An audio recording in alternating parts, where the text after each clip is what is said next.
Features of the night. It's your girl Tati. Look, I have some interesting developments from earlier today. I wasn't initially going to do a video on this. I was like, you know what? Everybody and their mom is going to see it. They're going to feel whatever way that they feel about it, and we're just going to move on. Life goes on.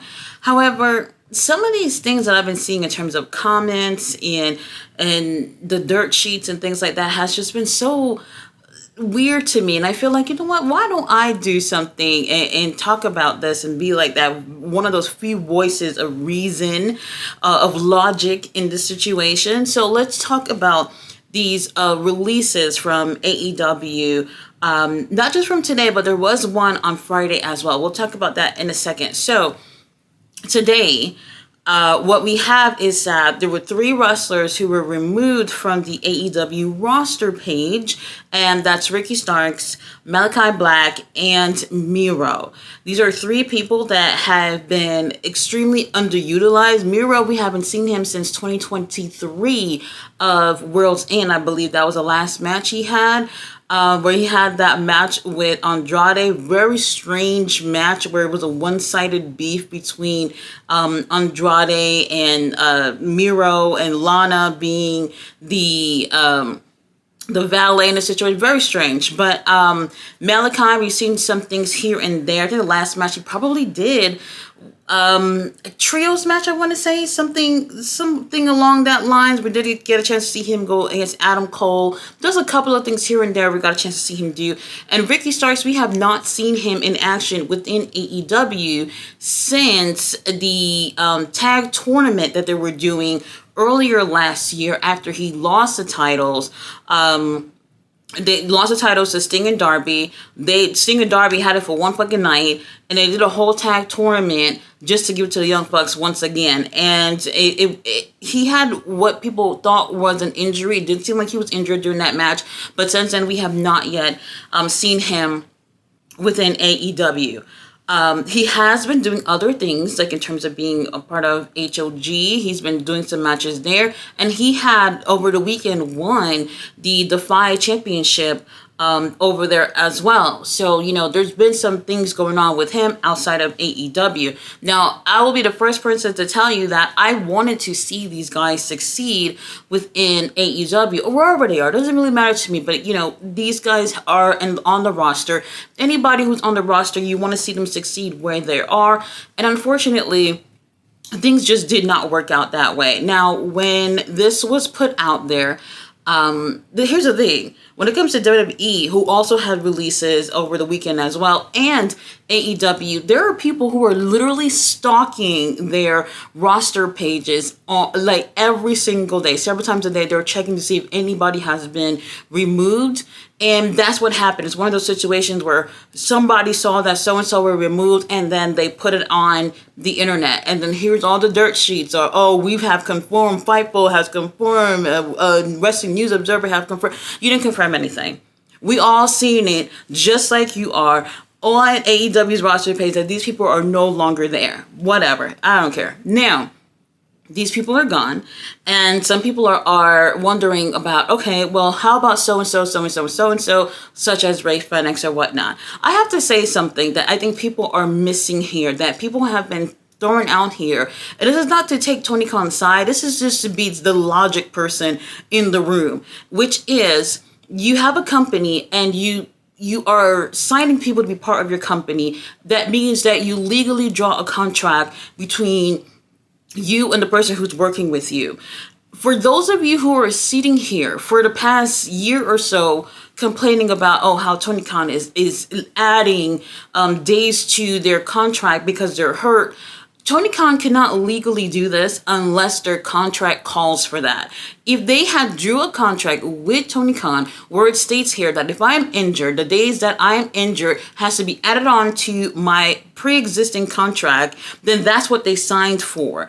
If they did not sign for that, Tony Khan cannot legally do something like that. If anything, if he were to even say something like that, any wrestler that he would be trying to implement that on after they have already did a contract with them where that's not a clause, they would just be laughing all the way to the fucking bank. because legally there is no way that Tony Khan could be adding dates to someone's contract if they didn't sign for that. So for me, if that's the case where there are those injury dates being added onto the contract so that these wrestlers are on the roster longer, I can't feel bad for that because they literally signed for that. Now, if anything, be mad at your lawyer. Your lawyer should have probably tried to get you out of that and probably had something else where, because if you were injured, maybe something like that would not have happened. I don't know. But these people have signed for it. Legally, there is no way in this world that Tony Khan can leave somebody within their contract to extend it without them having to have signed for that. Once you have signed a contract, whatever is within that contract is what you have to abide by. Now, if Tony Khan not using these guys, which I feel like is weird, for whatever situation, we don't know. There are people, these dirt sheets that have been reporting for so long that so-and-so, Ricky Starks don't want to put people over, Malachi Black don't want to put people over. All these things that they have no fucking proof of whatsoever, and people believe it. People are saying, hey, I'm glad that these guys are gone. They were difficult to work with. They didn't want to put young talent over. They didn't want to do this, that, and that. And I'm just like, well, how do you know that? How do you actually know that? Because some dude who has his own little wrestling blog had told you so? No one actually truly knows what has happened back there for these people to not have had any matches. How is Malachi Black having a situation of not pulling people over when this guy for over a year and a half didn't even have a singles match? Are you kidding me? That's not Malachi's fault. That's Tony Khan's fault for not utilizing one of the best wrestlers that he has on his contract, on his roster to actually do singles competition. I do feel like Tony Khan has poorly used a lot of people within AEW. And this is true. I feel like this is something that's within all promotions. We saw those lists of people who got released from WWE over the weekend, and those people are, majority of those people are people with promising careers that all these companies, they always just sign people to just be like, we're just going to see what happens. We'd rather have you than not have you so other people don't get you. And we'll figure out what it is that we're going to do with you. And when they're not sure what to do with you, you're food for the people that they want to keep at the top all year round, the next year after that. And it's always the same people in rotation who are at the top. This goes for WWE, this goes for AEW, always the same people. And we are dying to see new faces, young faces to be at the top of these companies, which is why I am kind of really heartbroken about the Ricky Starks situation, because I'm just like, when I look at Ricky Starks, I really saw something that I felt like a lot of potential. So whoever would get Ricky Starks next, hopefully they'll know what to do with this guy, because I think that he has something really special.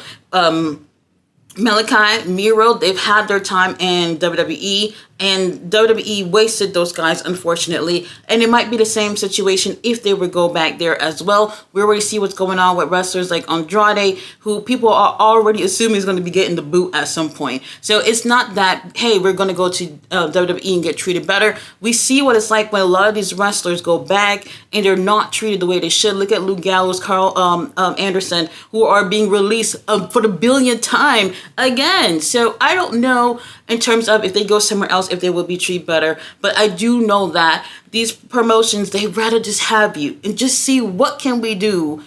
Probably put minimal effort.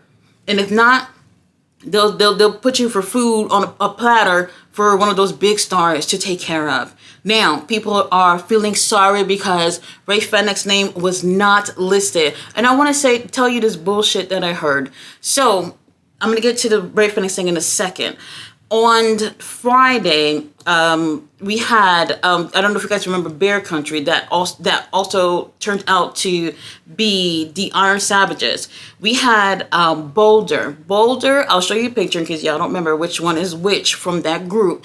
He, unfortunately, earlier in January had a situation where there was domestic violence, where he had assaulted his fiance, and it was really bad. She was really hurt from that situation, and I don't care if it would have been he lifted a finger on her or if he had beaten her as severely as he did. Whatever situation was, he hurt her. And obviously, with that being the case, in AEW just finding out about this, they had just released him on Friday. So he's also no longer part of the roster. Now, with that being said, can you believe that there are people who has posted and other people who has liked posts about that Ray Fenix should also assault his wife to get out of his contract with AEW? Can you believe that this is how far it's come for fans to want to have Ray Fenix to be out of his contract with AEW so that he can commit a crime and also just be let go of his contract that he signed to be in, so that he can go and be in WWE? WWE is going to accept, you know what, let me not, because WWE apparently got a few of those type of peoples over there anyway. But you're literally suggesting that a man should assault his wife to get out of his contract. Are you serious? This is why, when it comes to situations like this, I don't argue with nobody on the internet. You'll never see Russell Tati arguing with people on the internet about stupid comments. I'll probably say one little thing and that's it. I'm not going to argue with nobody because people are stupid. They don't even have not one sense of common sense to just be like, damn, I wish Ray Fenix would get out of his contract. But does it have to go to that length so that he could entertain you at another company? Are you fucking kidding me? I can't even believe it. Now look, I do wish the best for anybody who has gotten released, but this is also a situation. Well, look, can't say release. Their contract probably ran out. That could have been the situation too, or they could have came up to some type of terms where Tony Khan had let them go. We honestly don't know what the situation is, and I'm gonna just tell you this: don't let these dirt sheets tell you what it is, because these motherfuckers are not in the room. They're not there when these contracts are drawn. They're not there to know any of the situation. They're just telling you things just to feed you, and y'all take it for what it is. Now, you know, like I said, I wish the best for everyone who is no longer part of AEW, even WWE, those people as well. But I will say this, Tony Khan, anybody who's released in WWE, close the doors. We are full. There is no reason why at this point that we have people who have been in AEW since the doors motherfucking open, who have not gotten a taste of any type of success in that company, and then for you guys to be hiring more people to do the same thing with, I honestly feel like AEW, they are under a microscope right now. Everybody is waiting to see them fail. Everybody is just waiting to criticize them with everything that they do. I try to be fair with what I say and do in terms of this wrestling in general, because I'm not on taking anyone's side here, but I want people to understand like what's going on in terms of contracts. And also AEW, you hiring these people and we're still stuck here with this Death Rider situation every motherfucking night. It's Chris Jericho, all these people that we don't even give a fuck about seeing. Meanwhile, you have somebody like Malachi Black with the House of Black that was interesting, that never truly got a chance to tell their story. Ricky Stark's a young up-and-coming guy who just never truly got the chance that he deserved. Not even the TNT title. Lord have mercy. I can't even believe it. You know, it's just absolutely crazy. Miro, that Redeemer storyline, that character was just so dreamy. I actually loved it. I think a lot of people actually liked it as well. I don't know what went wrong. However, this is definitely one of those learning situations, should be a learning situation for AEW, where we're just like, all right, we're hiring people. Is it worth hiring people to these long-term contracts that we're not going to do anything with? No. If it's not, don't even bother. If you want to have wrestlers on match by match basis, sure, that's one thing. Because a lot of people you see in AEW actually have those type of contracts versus, long-term contracts that people want to get out of and you're just not using them. I don't feel like that's right either. Now, Ray Fenix, he's still on there, so we'll see what end up happening with that. There are a few other people on this roster where I look at them and I'm just like, you're probably better off somewhere else. But we'll see. I just feel like we shouldn't be trying to hire anyone else to be part of this roster. Let's focus on giving people opportunity. Let's focus on building a lot of these young stars to get up and be something in this company. And damn, it's just so disheartening to see where certain things are, giving these girls some more TV time. Stop hiring all these men like that. They're taking up 85% of the show already. Do something with these girls. Give them more TV time. We don't have to hire anyone else. All we need to be doing at this very point, AEW, Tony Khan, is building those who are already there. And if you have tried what you could with whoever's on the roster and things are just not working out, then you just let them go. At that point, like, what can we do? We'll let the contracts ride out because legally they signed it and it is what it is. And, for those of you who are, wishing harm onto these wrestlers or whatever, because the things that I'm seeing is just so crazy. Like, when it comes to social media, I don't even like looking at that shit because people are just, I feel like the fans make it seem like these wrestlers owe y'all the motherfucking world. Like, they owe y'all something to stay at AEW or to leave AEW or WWE or whatever. They don't owe y'all a motherfucking thing. And it's just so crazy when I look at these comments. For some people are literally telling Ray FedEx to assault his wife to get out of his contract. I cannot believe it. Absolutely insane. I just don't know what to say about that.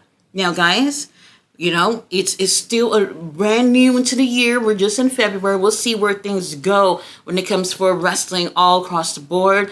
Hoping for success for everybody except for Chris Jericho and see what things have in store. AEW, we gotta get things together. I can't even believe, like, there was not even no AEW commercial at the Super Bowl. Tony Khan, y'all could have afforded an all-in commercial at the Super Bowl.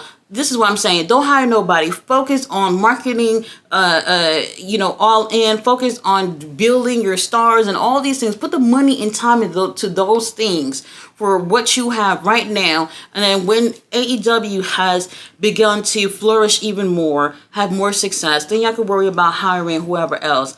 And that's all I have to say about that. I just can't believe some of these things that I'm seeing on the internet. Like, who the fuck raised y'all? Guys, thanks so much for watching my video. You know when to catch me. Wednesdays, Thursdays, and Saturdays for AEW and Ring of Honor. I'll see you guys then.